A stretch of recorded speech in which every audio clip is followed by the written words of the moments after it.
L'aventure, c'est quand il y a une part d'inconnu, je dirais.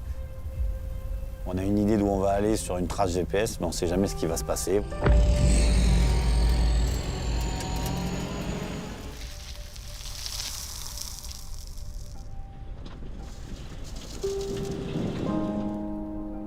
Ce soir, on espérait aller plus loin, on est là dans le désert.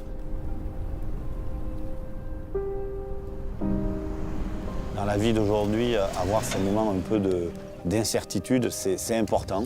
Et je sais que tous ces concurrents qui viennent, il y en a qui viennent pour la vitesse, pour le sport mécanique, mais l'aventure, elle est là. Alors il y en a qui disent que c'est plus une aventure, mais à partir du moment où on part comme ça dans le désert, qu'on ne sait pas où on va, il se passe plein de choses. Car's running. We just need one more spare tire. Today we've had a tough day. Really tough day. Hey Patrick! Hello! How's your day? Loving it. Dakar, baby! Dakar, baby.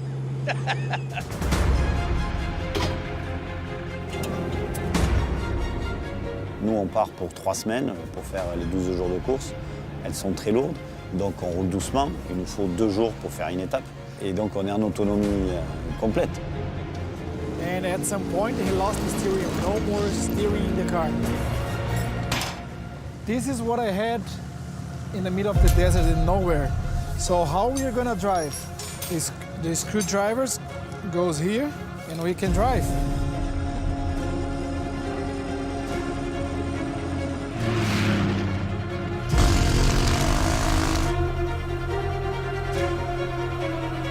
I couldn't push the bike there.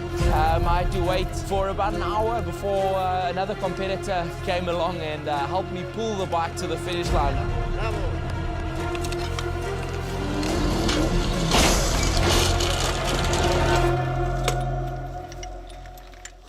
Nous aussi, on vit notre aventure. Alors elle est différente, mais elle est surtout là pour être au service du Dakar.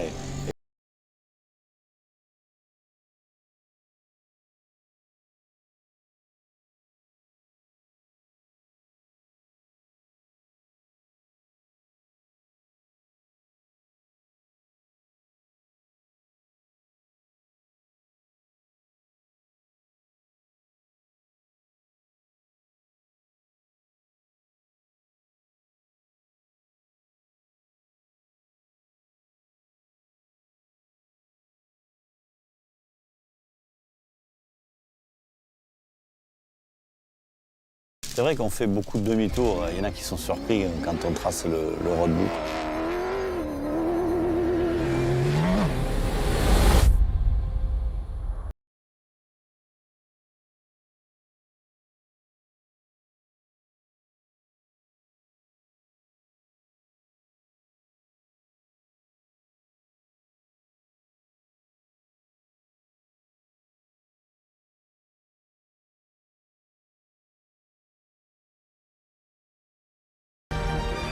Mon plaisir, c'est celui des autres aujourd'hui. C'est quand ils arrivent le soir que je les vois avec la banane et qu'ils sont éclatés, je me dis j'ai réussi mon pari. Je sais que le futur est là, qu'on pourra proposer encore très longtemps, avec l'Arabie Saoudite et ses pays voisins, des parcours magnifiques pour les futures éditions du Dakar.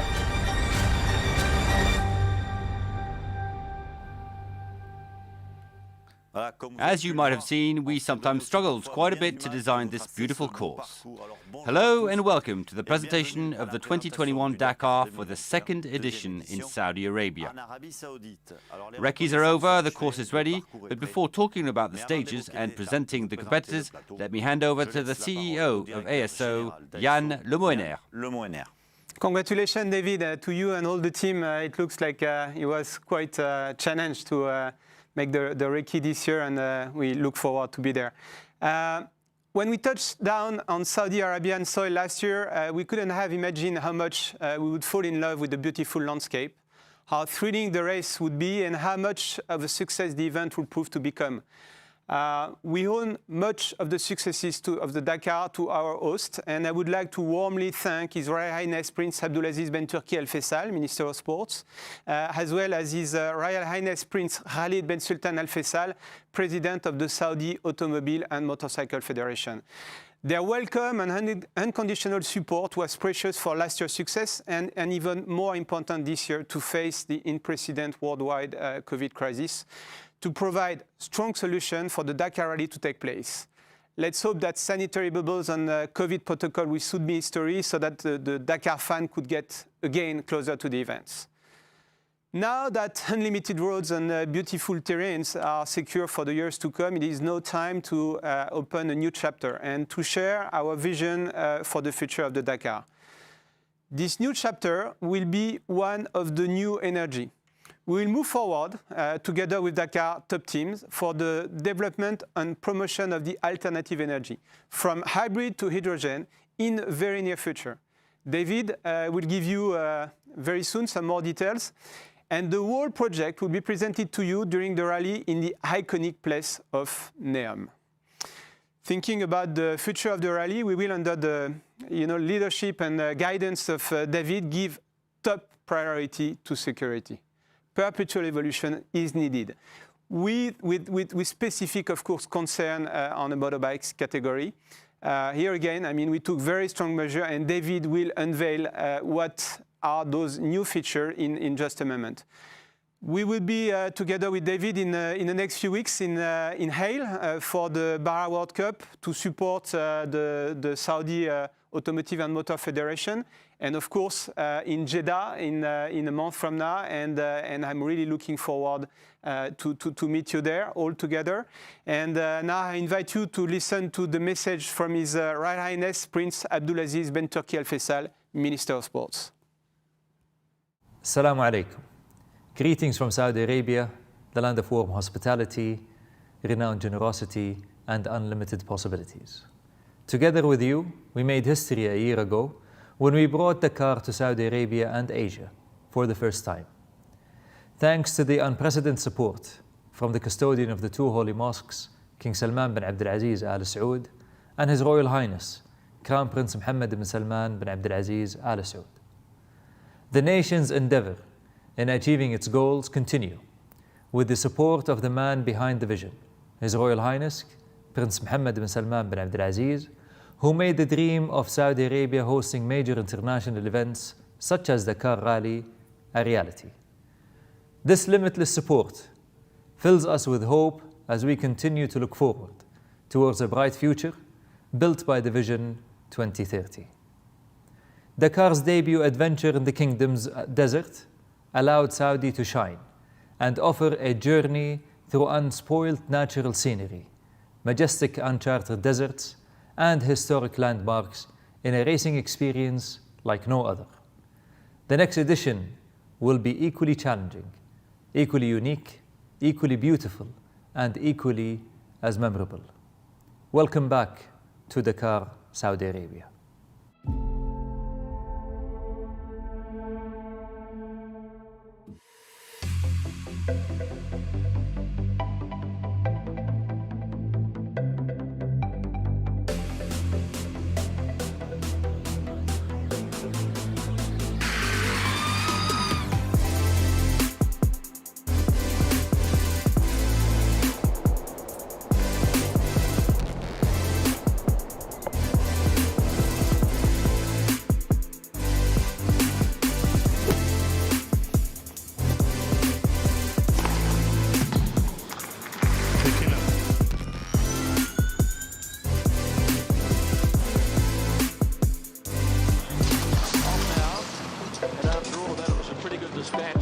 Split immediately by.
The world has been troubled. Each one of us has been affected with more or less repercussions by this sanitary crisis we're currently witnessing.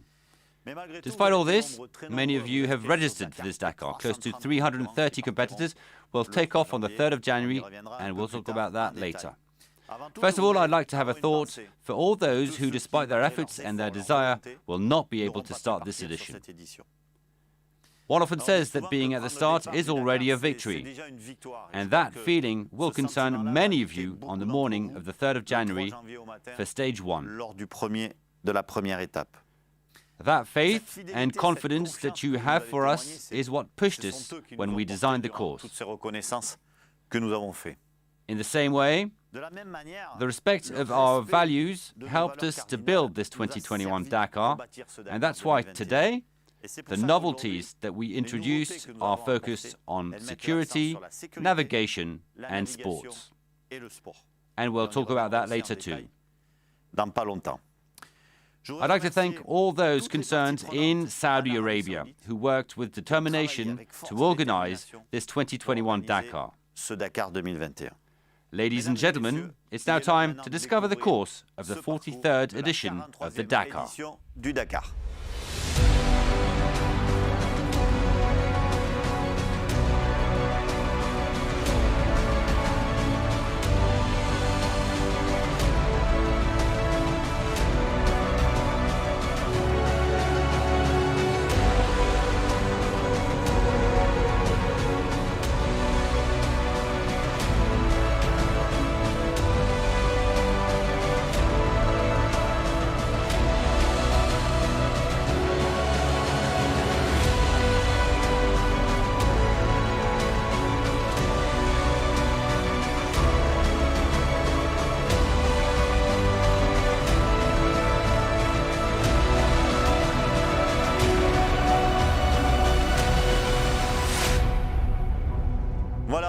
You now know all the stages of this Dakar, the 12 stages between Jeddah and Jeddah from the 3rd to the 15th of January.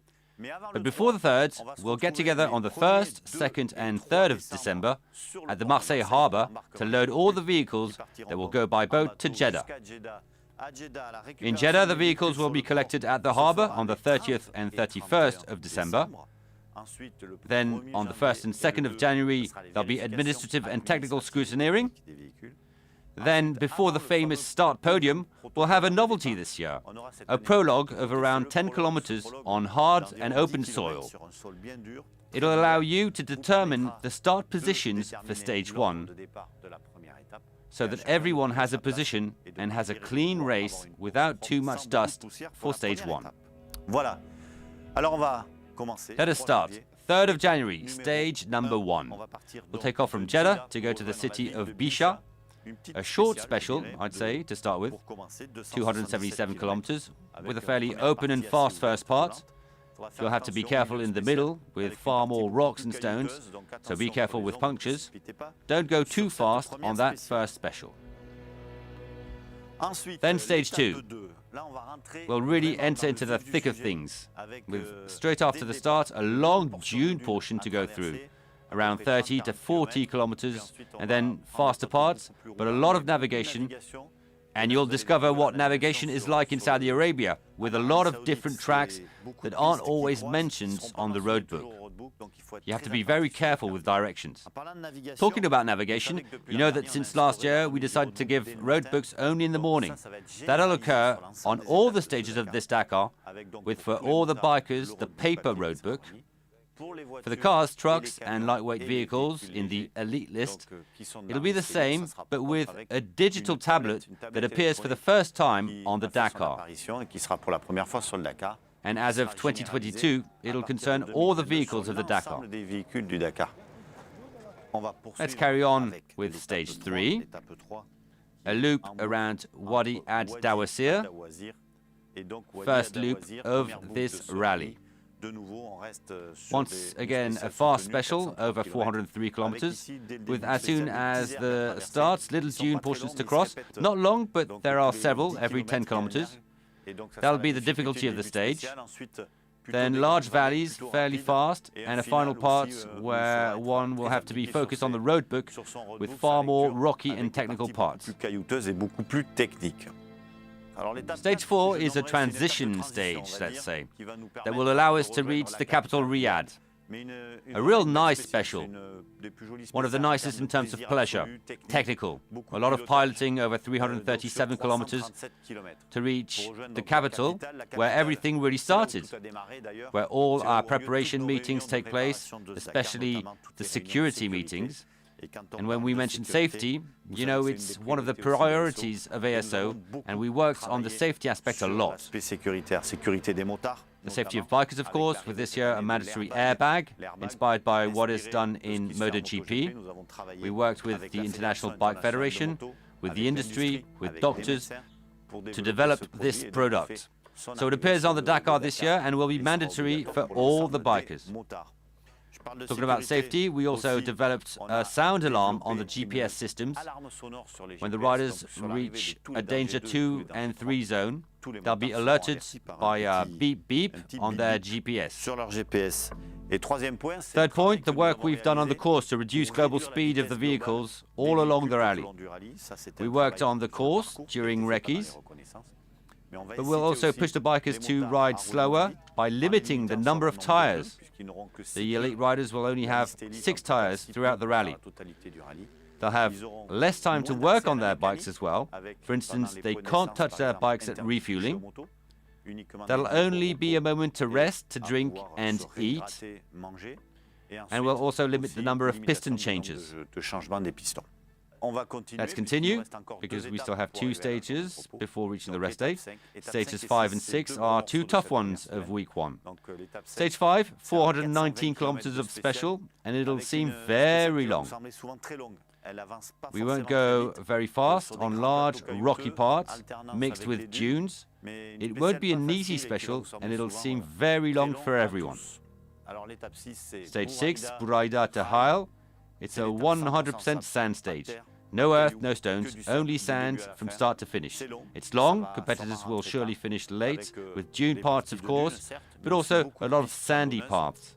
Tracks with big ruts that local trucks normally go on. Physically very difficult. Late finishes probably, but you know that you're allowed to arrive the next day before noon at the rest day to be able to stay in the official rankings. If ever you fail to do so, or if it happened on another stage, you know that we set up for 2 years now what we call the Dakar experience. If someone can't finish or is out of the standings, he can carry on to live his experience. He can continue to discover the Dakar in a parallel classification to gain more experience to come back stronger for editions to come. So we've reached the rest day, rest for the competitors and work on the vehicles. There are also moments to share and discuss. Many competitors will be able to talk to those of the new category of this Dakar, the Dakar Classic. Indeed, ASO, for the first time, will organize a race based on regularity during the rally.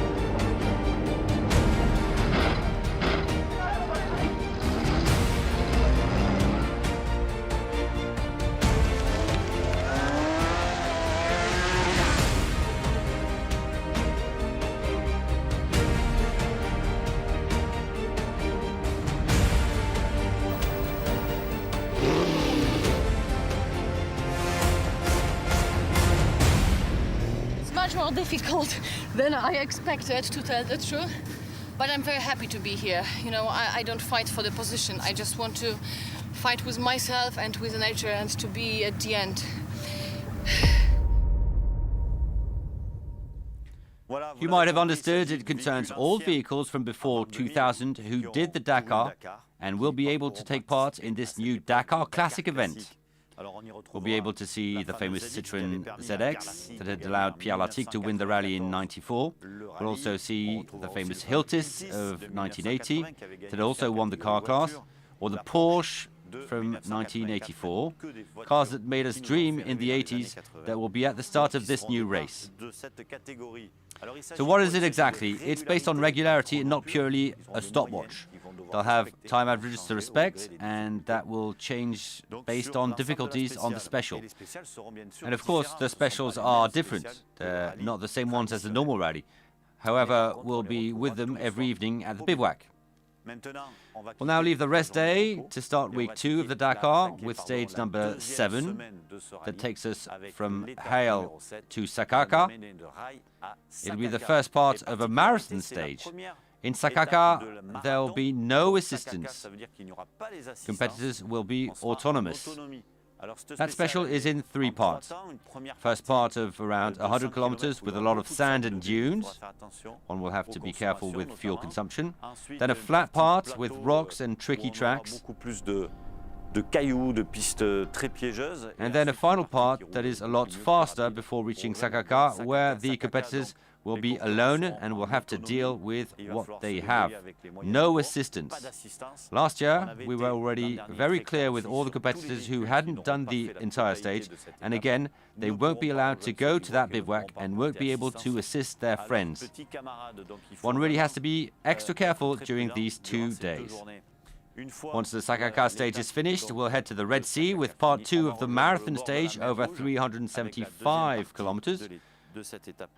It's a fairly short distance for a marathon stage, not too many kilometers. 2 important moments in the special, a first part on sandy tracks with rocks, so be careful with punctures, a lot of intersections, a lot of navigation. And on the second part of the special, we'll again be in extraordinary landscapes that we discovered last year next to Neom with sand valleys. Incredible tracks with rocky hills of over 200 meters surrounding us. It really is magical. You'll have to keep an eye on the track, but it's an incredible place that will allow us to reach Neom. Neom is a special place because there are plans to build the city of the future based on the development of new technologies and the environment. These 2 themes are also very important for us. The Neom bivouac will actually be the first bivouac in the history of the Dakar that will use green energy. Several sectors of the bivouac will be supported by solar energy. Solar panels will furnish electricity. The idea is to have all our bivouacs supplied by clean energy. And that's the first part. The second is that the Dakar has always been an open laboratory, and we've decided at ASO to go forward towards alternative motorization. What does that mean? It means that today, the Dakar will slowly but surely head towards hydrogen. The idea for us is that in 2030, we'll only have hydrogen-fueled vehicles, I mean for cars and trucks. For that, there will be a transition with a first phase in 2026, when all the elite cars and trucks will be concerned. Then it'll be all the vehicles for 2030. That plan will be presented on the Neom bivouac on the occasion of a big press conference on the 11th of January in the evening.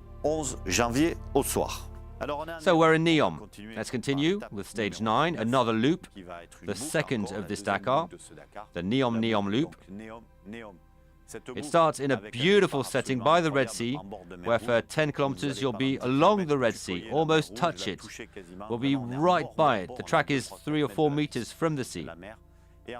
Then it's rockier in big valleys, before a sector in the middle of the special that is absolutely magnificent. Sandy tracks with a real pleasure of driving. And again, a tricky final part in canyons, with many stones, so be careful to remain focused and not puncture to reach the city of Neom for the second consecutive evening. Stage 10 will take us from Neom to Al-Attiyah.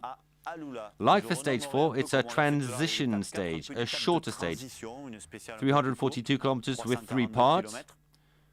Firstly, we'll go through the famous canyons of Neom for the last time, and then we'll go up to sandier tracks, switching from sand to stones in big valleys before reaching Al-Ula. Al-Ula is another city that we had the pleasure to discover last year. Incredible, with fabulous landscapes. This beautiful bivouac, probably one of the nicest of the rally, at the bottom of dunes and rocks. That shorter stage will be an opportunity for the bikers without any assistance, those traditionally called the Malmoto, to recover a little before the last two stages. Today, they have become the original bimotul, created back in 1995 by Hubert Auriol, for whom we have a special thought today. Let's discover these original bimotul bikers.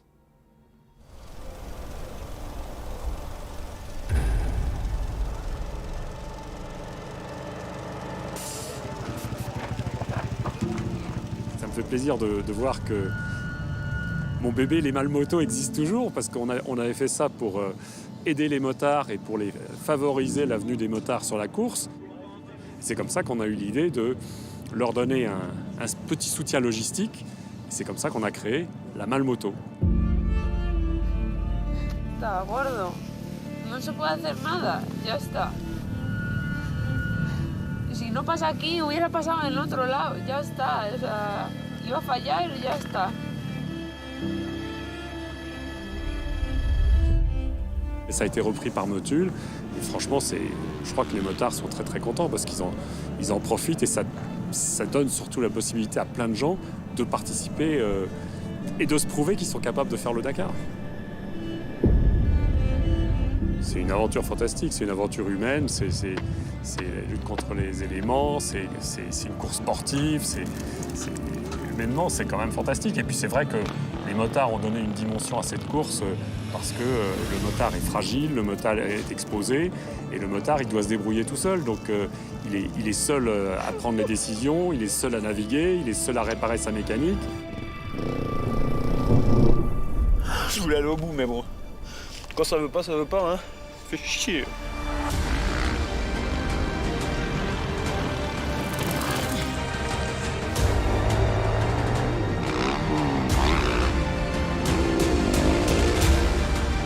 Pour moi, la chose la plus formidable, c'est le concurrent à l'arrivée, qui a les yeux qui brillent et qui est tellement content d'être arrivé parce qu'il sait qu'il l'a fait.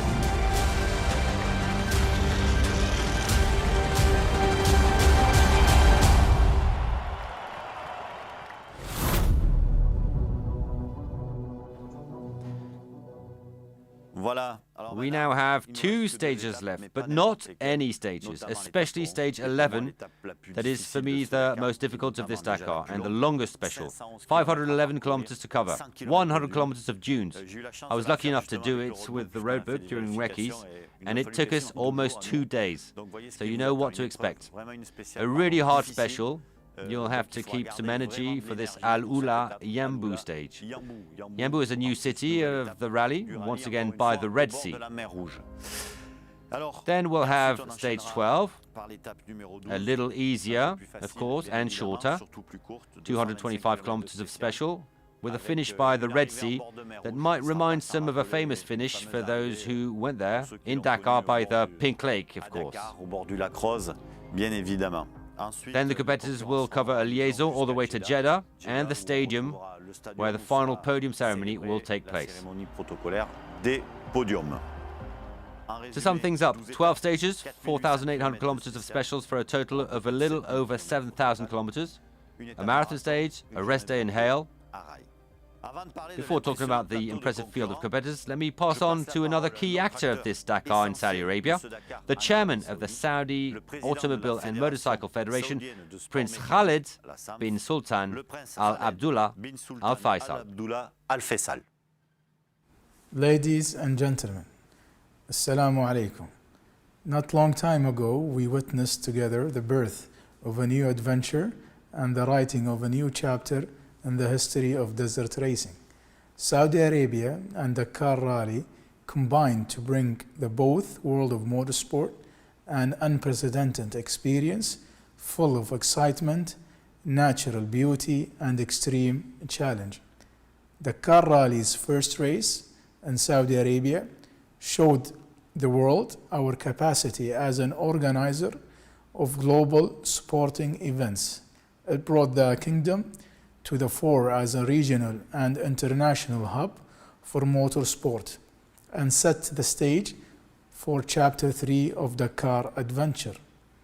Just like Dakar Rally, we at the Saudi Automobile and Motorcycle Federation are fueled by desire to challenge, compete, and emerge victorious. We raised the bar last year in terms of organization, operation, logistics, and we will continue to raise it, driven by a relentless passion of excellence, backed by limitless support from our government and people, and inspired by our uniquely diverse desert terrain that puts the limits of an athlete to the test. It was married of raw emotions we felt throughout the first race that keeps on pushing us year after year to bring the unforgettable spectacle to Saudi Arabia and the world. Our goal is to build a legacy, grow motorsport, and inspire the next generations in Saudi Arabia, and by continuing to host events of Dakar Rally.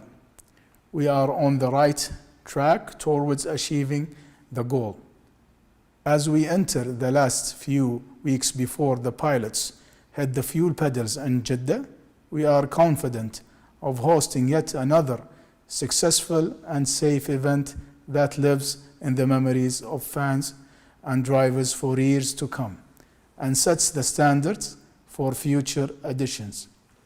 We look forward to welcome you to Saudi Arabia, the home of Dakar Rally.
The engine is broken.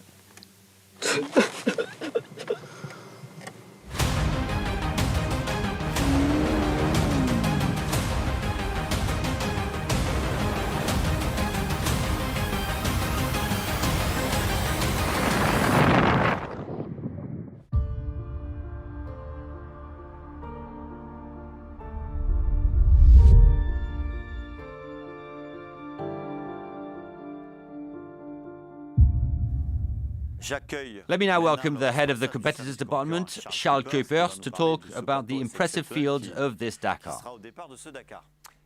Well, thank you, David. And as you say, a lot of competitors have signed up for Dakar 2021. In spite of the ongoing health crisis, the Dakar dream is very much alive. The organisation has worked hard all year to make the rally happen, while the drivers and teams have shown that they're as motivated as ever to take part. We've been in permanent contact with the competitors since registration opened in June, and that has helped us to put together what promises to be an extraordinary 43rd edition of the Dakar. So thank you, congratulations to all of you, because your passion for Rally Raid and the Dakar has made this possible. There will be 560 drivers and co-drivers in 328 vehicles across all categories. 49 countries will be represented, with the highest number of competitors coming from France, Spain and the Czech Republic. There will be 82 legends this year. That's drivers and co-drivers who have taken part in more than 10 Dakars. On the flip side, there will be 142 rookies who'll be getting their first taste of the Dakar. There are 15 competitors in all categories from the host country, Saudi Arabia. And finally, there are 16 women taking part and one all-women's team. Thank you. Let's talk about the top contenders and those who will be fighting for victory in the bike race.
There are 109 riders in the bikes class, including 4 former Dakar winners: Toby Price, Matthias Walkner, Sam Sunderland and the defending champion Ricky Brabeck. 4 women will be participating, including Laia Sanz, who will be sure to be mixing it up with the elites. There are also a number of talented rookies to keep an eye on. Tosha Sharena, who has 2 top 10 finishes at the Junior Enduro World Championship. Libor Podmol, who has come 3rd at the Motocross Freestyle World Championship. Daniel Sanders, 2nd at the International 6 Days Enduro in 2016 and Australia's Enduro champion.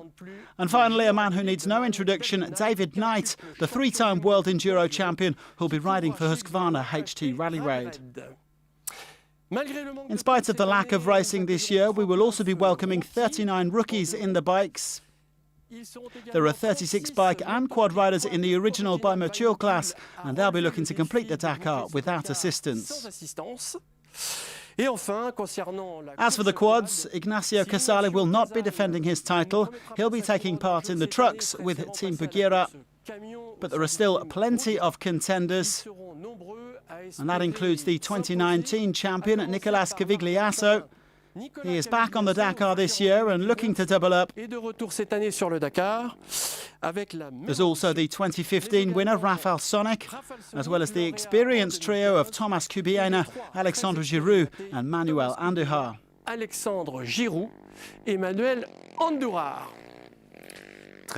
So to the car race, and once again an impressive field of drivers.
And actually, one of those who will be fighting for victory has joined us for this presentation. He's currently preparing the Dakar. It's Sébastien Loeb. Hi, Sébastien.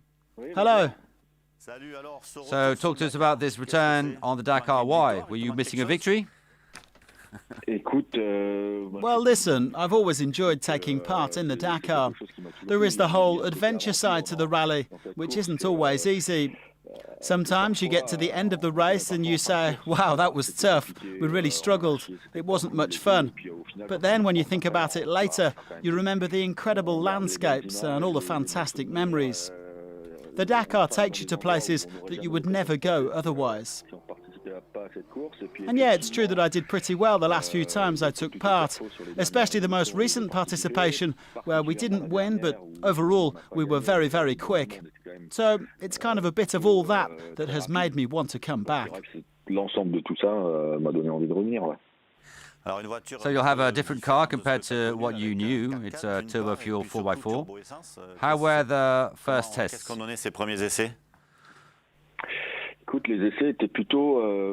Yeah, testing has gone pretty well. Obviously, when you arrive with a new car, it's not easy to begin with. There are always minor issues to sort out. But generally speaking, for a first run, we haven't had too many problems. We've had to stop once or twice, but it was often the same issue. We don't have 25 different things to fix. So it was pretty good in that respect. It's a nice car to drive. I like it. It's agile, a 4x4, so the driving style's similar to the WRC cars that I'm used to, rather than the buggies. I enjoy driving it. But we know the difference between buggies and 4x4s. On broken ground, a buggy is better, and on the faster tracks, the 4x4 is better. But it's hard to compare because, to be honest, I've never tried another Dakar 4x4. It's quite different to what I experienced with the Peugeot, but yeah, it's really not bad at all. So we'll see how we get on. So what can we hope for you, the objectives of this first edition, Sébastien? The objective is to get involved in the fight. I hope the car is going to be reliable. It's been designed with performance in mind. The weight is centralised and the car is quite compact, but it's not all that easy to make repairs. So we're going to need a reliable car, and I hope that that will be the case. I hope that we'll perform well, and honestly, I think the car is up to the task. We want to fight for overall victory. We're not going to fight for 15th place. Perfect. Thank you, Sébastien. We wish you and the team a good final preparation and see you in Jeddah. Sébastien Loeb will be driving one of the two cars entered by Bahrain Raid Extreme. The other will be in the capable hands of Nani Roma, winner of Dakar 2014. There will be 5 former winners in the cars this year. Carlos Sainz, the title holder. Stefan Peter Hansel, Mr. Dakar, with his 7 wins in the cars and 6 in the bikes. Qatar's Nasser Al-Attiyah, Janelle de Villiers and Nani Roma. Between them, they boast no fewer than 15 crowns in the cars, so we can expect a fantastic battle.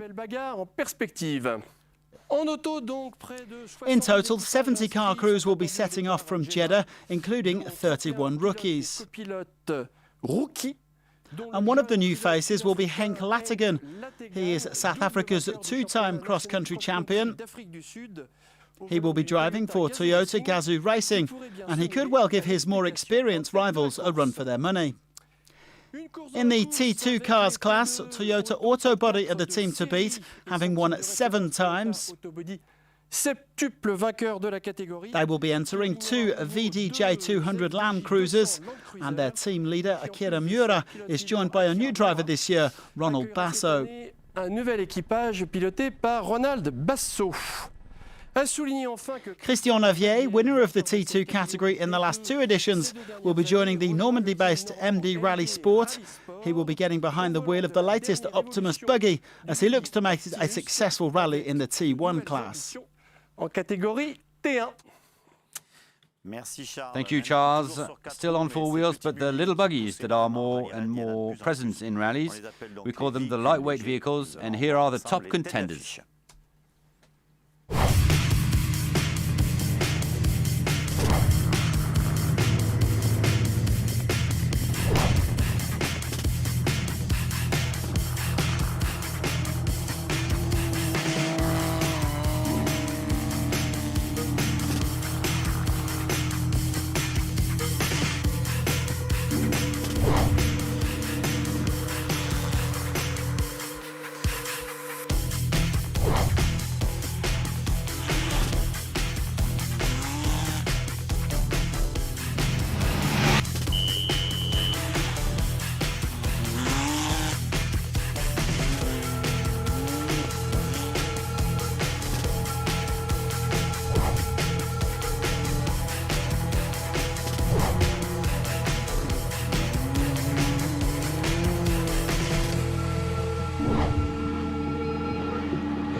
So Charles, T3, T4 lightweight vehicles, tell us the difference. Well, these lightweight vehicles are four-wheel drive buggies limited to 900 kilos, 1000 cc and a top speed of 130 kilometers an hour. There are two categories. The SSV T4s are serial production vehicles. They're on sale to the general public, but they have been modified for the race. On the other hand, the T3 light vehicles are prototypes which have been specially designed and built for the race. These lightweight vehicles are in constant development and they provide an affordable entry into the world of rally raid. They're also an ideal springboard for drivers who hope to one day compete in the cars. C'est aussi un véritable tremplin vers l'auto. It is perhaps unsurprising then that no fewer than 46 rookies will be racing in the lightweight vehicles category this year. Pilote et copilote. And now to the truck class. Here are the top contenders.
Well, as you've just seen, Gert Hussink from Team Rivald will be back at the wheel of his hybrid truck this year.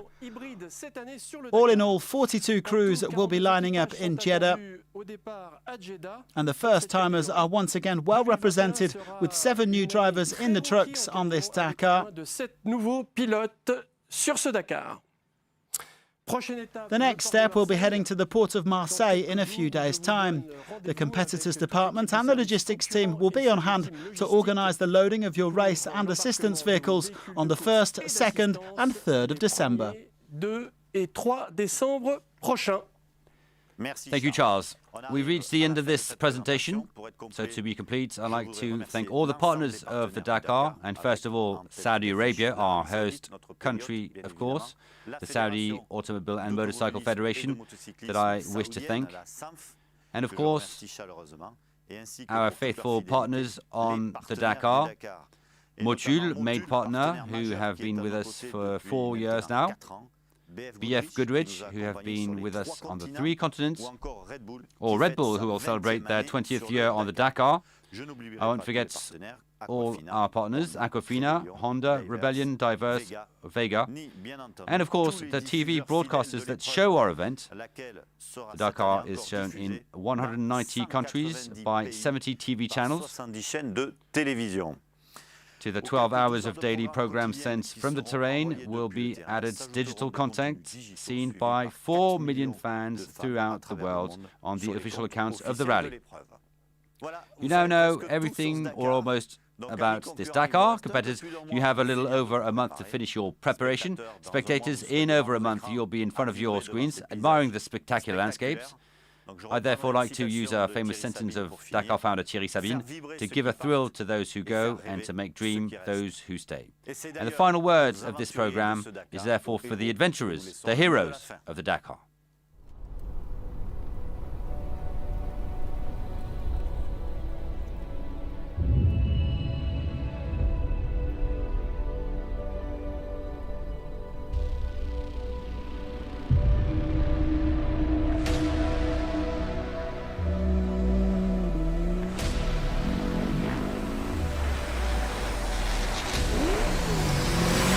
El mejor recuerdo, como no podía ser de otra forma, la victoria, ¿no? I don't even know the words. I mean, yeah, it was incredible.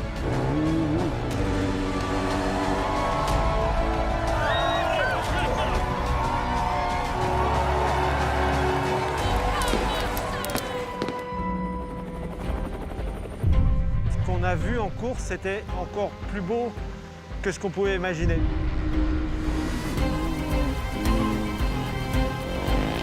Also for me, some parts for me, I surprise is very nice.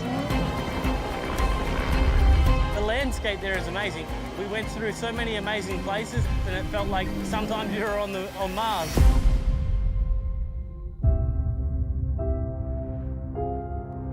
C'est la découverte, c'est l'aventure.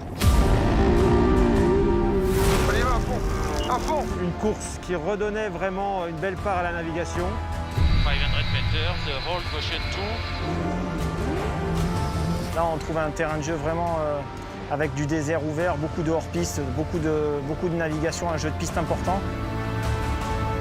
Unbelievably beautiful country. Awesome place, Kingdom of Saudi Arabia. That country is just super generous, super welcoming. Always, you know, I'm really happy to come and to see the friend in Saudi Arabia. How are you? I'm okay. Creo que Arabia puede dar muchas posibilidades de buen recorrido. I'm expecting next year is going to be bigger and better again. J'attends avec impatience de retourner là-bas, c'est sûr. This is the right place for Dakar.